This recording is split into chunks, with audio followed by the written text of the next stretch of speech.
Coba deh lihat sekeliling kamu sekarang. Mungkin ada kaleng minuman, kotak paket, atau bahkan bangunan di luar jendela. Sadar nggak sih kalau semua benda itu sebenarnya punya bahasa rahasia? Ya, bahasa geometri. Hari ini kita bakal bongkar bareng-bareng kode tersembunyi di balik bentuk-bentuk yang kita lihat setiap hari.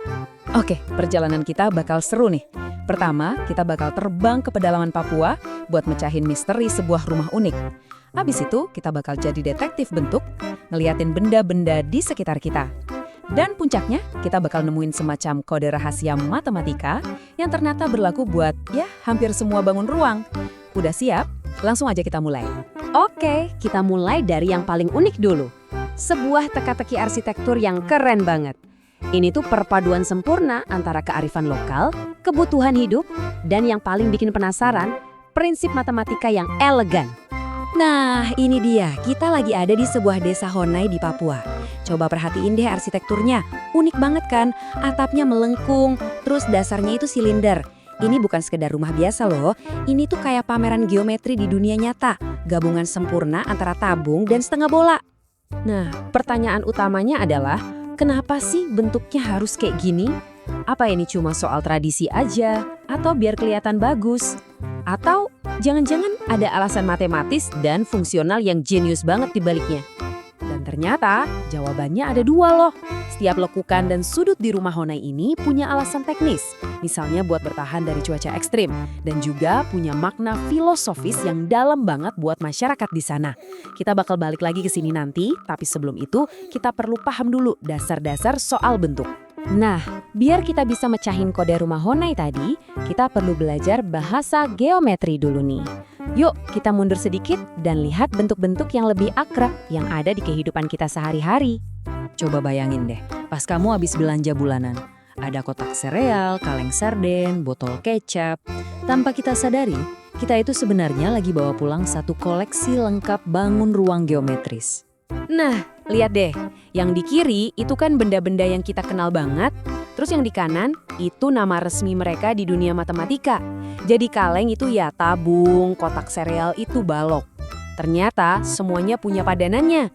Jadi gini, pada dasarnya semua bangun ruang ini bisa kita bagi jadi dua keluarga besar. Keluarga pertama itu namanya polyhedron.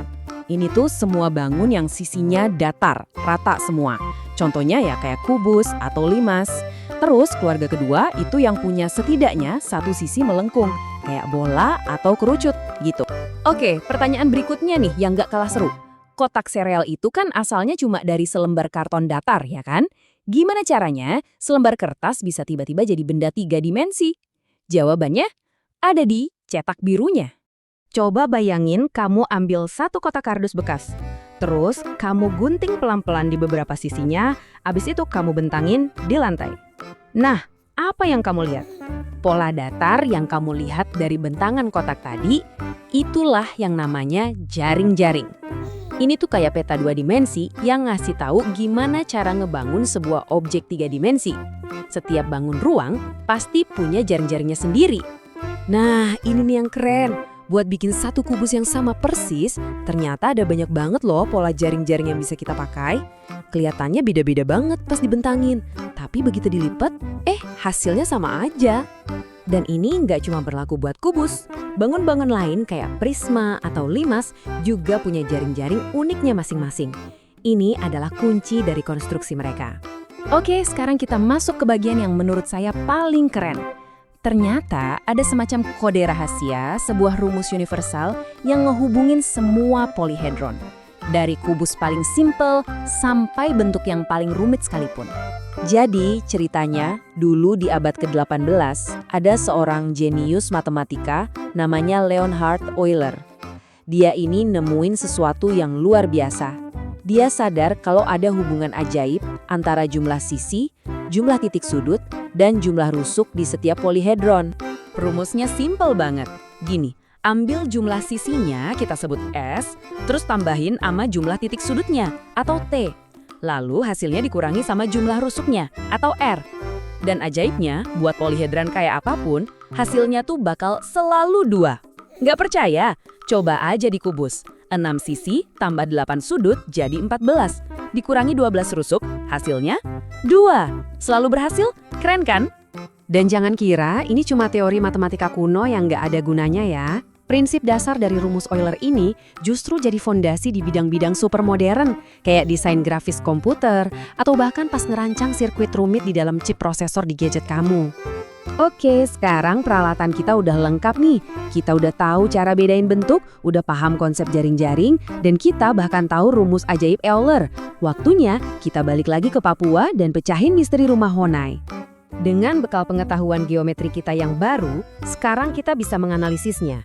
Bentuk tabungnya itu ternyata efisien banget, bisa ngasih ruang interior yang maksimal dengan bahan bangunan seminimal mungkin. Terus atap setengah bolanya, itu jenius banget buat nahan angin kenceng dan ngalirin air hujan.